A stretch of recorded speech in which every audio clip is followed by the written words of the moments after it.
of the day that stole the day today. That is Stephanie White pretty much ditching Caitlin Clark. Yeah, she's ditching her, bro. She's ditching her in a major way. Because you want to know why? Because she's turning this team over to none other than Kelsey Mitchell. Ditching her.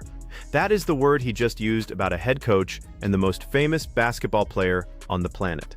That is a heavy thing to say out loud.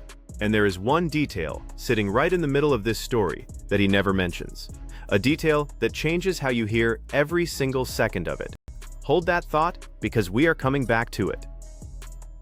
There has been a lot of funny business going on with the Indiana Fever, including one individual only. That is Stephanie White.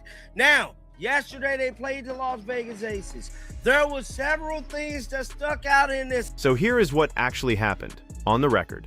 Sunday night, July 5th, the Indiana Fever walked into Las Vegas and beat the Aces 84-68. That is the first win this franchise has ever gotten on Vegas soil in the regular season. It pushed Indiana to 12-8 and knocked the Aces down to 15-6. A real road win over one of the best teams in the league. Now, remember who we are talking about. Caitlin Clark this year is having the best season of her career, averaging around 21 points and better than 8 assists a game. Second in the entire league in dishing the ball, voted an all-star starter for the third year running. That is the face of the sport. So the theory you just heard, that Stephanie White is quietly handing this team to Kelsey Mitchell and shoving Clark out the door, leans on a game that Clark did not play one single minute of. This one, we got her sneak dissing allegedly Caitlin Clark.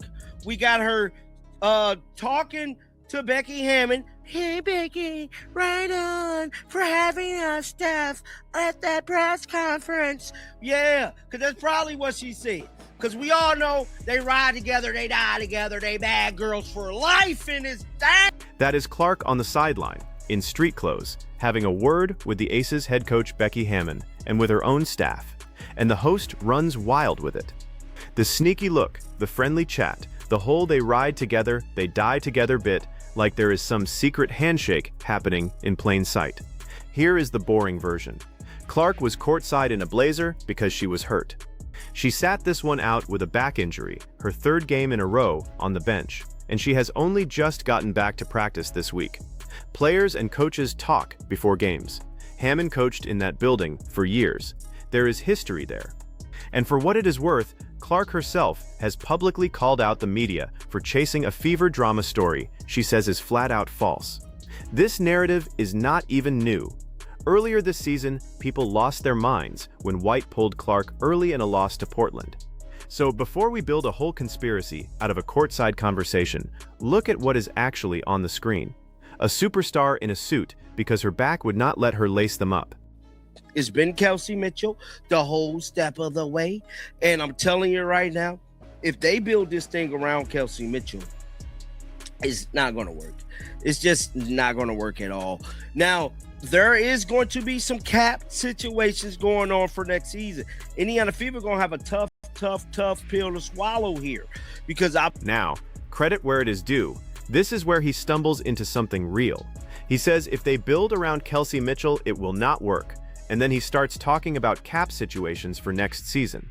And the cap part is not paranoia. It is the biggest story in the entire sport right now. The WNBA just tore up its old contract and signed a brand new one, and the money exploded. The team's salary cap for this season jumped to $7 million. Last year, it sat at about $1.5 million. That is nearly 5 times bigger, almost overnight. The Supermax, the very top of the pay scale, went from roughly $250,000 to $1.4 million. So when he says somebody is going to have a tough pill to swallow, he is right that the math is about to get complicated.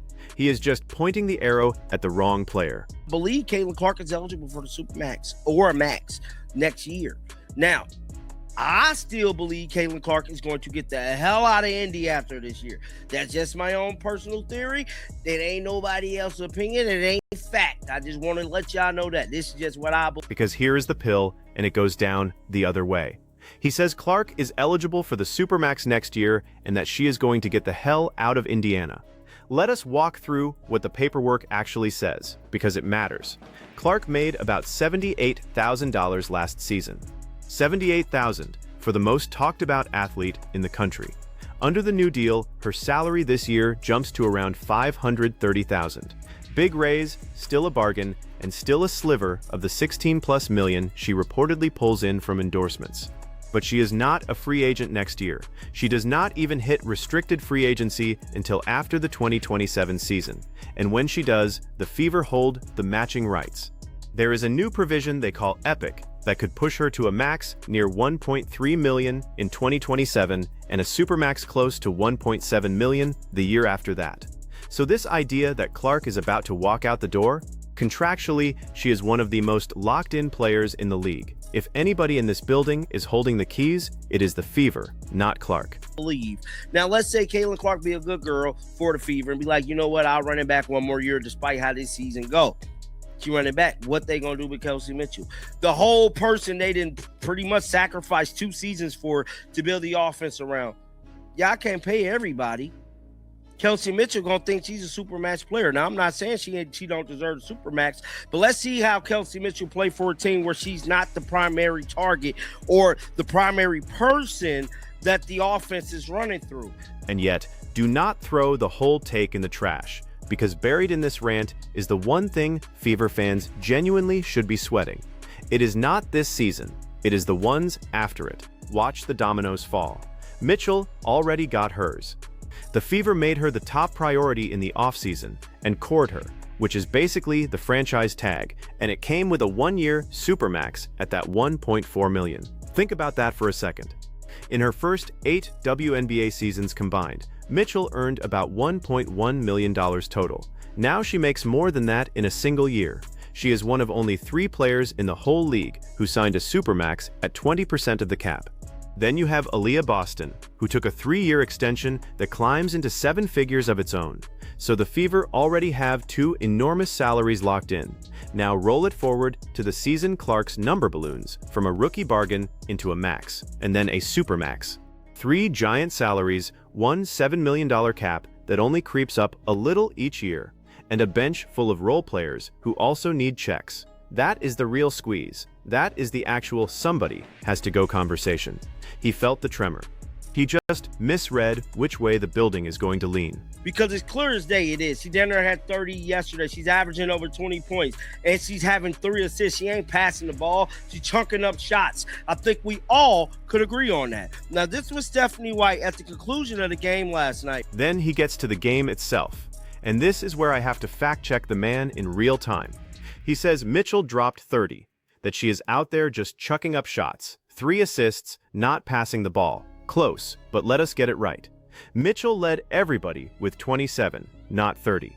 She took 18 shots and made 7 of them. So no, it was not some hot, greedy hero ball night.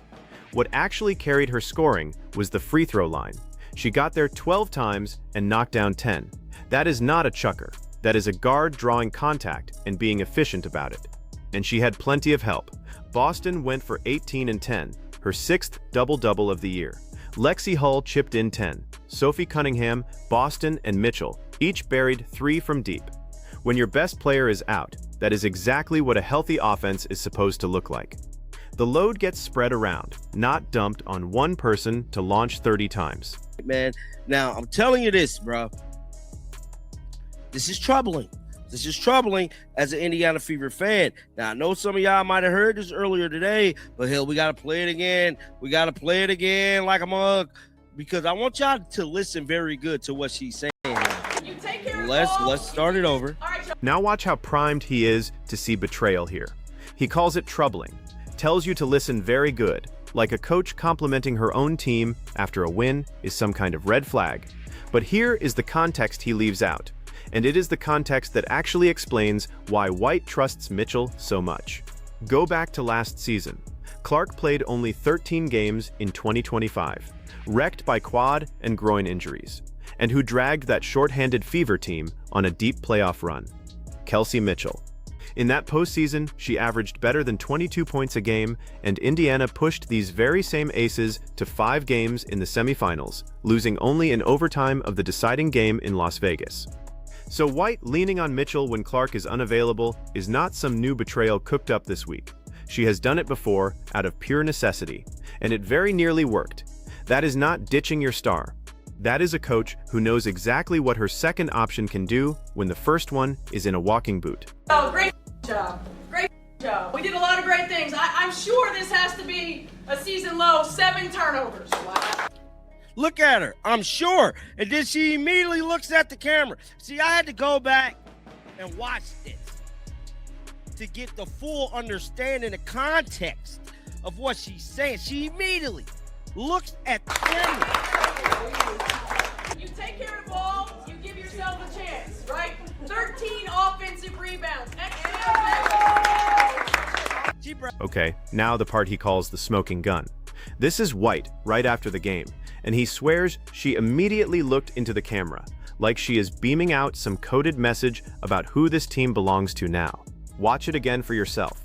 What is she actually saying? She is praising a season-low 7 turnovers. She is bragging on 13 offensive rebounds. Those are not random numbers a coach cherry picks to throw shade at an absent superstar. Those are the exact things that win a game on the road when you are missing pieces. 7 turnovers across a full WNBA game is genuinely excellent ball security. 13 boards on the offensive glass is extra possessions, extra shots, the grind that travels anywhere. Remember how tight this thing was. Indiana only led 42-41 at halftime on a Hull jumper that beat the buzzer and then ripped off a 9-2 run in the third to finally pull away. And the eye contact thing? A coach looks at the room, looks at the cameras, glances around while she talks. Turning a glance into a conspiracy is the move that gets clicks and tells you absolutely nothing. Talking about 30. Extra possessions matter. We out-rebounded them 39-30. Really good stuff. First quarter, y'all, they shot 62%. By the second quarter, we had them down to 45. By the third quarter, down to 40. And we ended the game in the 40s. And third quarter, 26-14. We came out of the gate ready to go. Okay, all of that matters. All of that matters. We were resilient early in the first quarter, and then we continued to climb throughout the rest of the game. Okay, really proud of you guys. That's a great win. It's a great effort. All right. Yeah. And listen to the rest of what she says, because this is the headline he blows right past. She walks through the defense quarter by quarter. The Aces came out shooting 62% in the first. By the second quarter, Indiana had them down to 45. Third quarter, 40. And it stayed there. The Fever out-rebounded Vegas 39-30 and held the Aces to their lowest scoring output of the entire season. That is the actual story of this game, and it has almost nothing to do with whose offense it is. Now, an honest breakdown has to say this too. Vegas was easier to hold down without A'ja Wilson, their 4-time MVP, who sat this one out with an ankle problem. Even Hammond admitted that if this had been a playoff game, Wilson probably suits up. Jackie Young still had 15. Jewel Lloyd added 12. Chelsea Gray had 10. But you do not get to erase a road win over a 15-6 team just because you have a grudge against the coach. White praised effort, defense, and rebounding after beating a contender in their own gym. If that is ditching Caitlin Clark, then every good coach in America is ditching their best player every single night.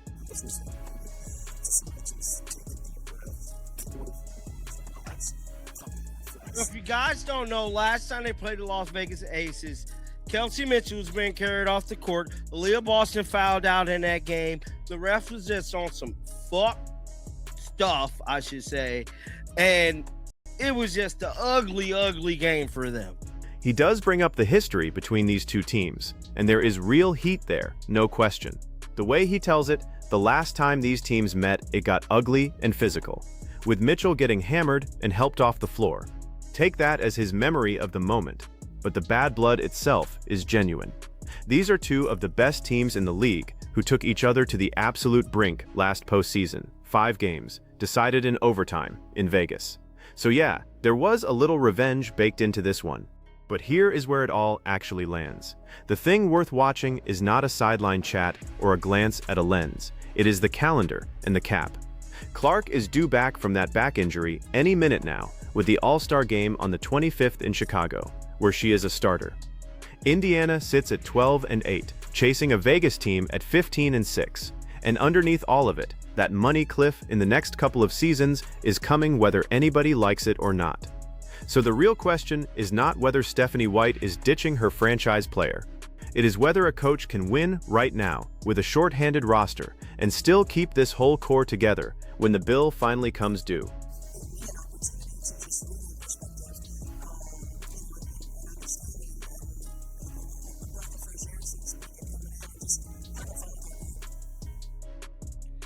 So that was the press conference, man. I want to know y'all thoughts down in the comments section right now.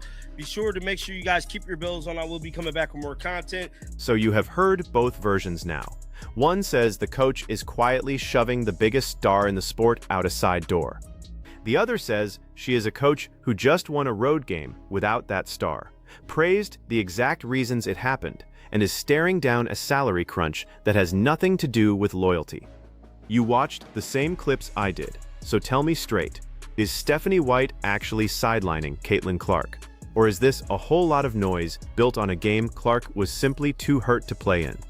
Drop your verdict down in the comments, and be specific, because I do read them. If this broke it down in a way that finally made sense, do me a favor, tap that like button, hit subscribe so you do not miss the next one, and I will see you at the next game.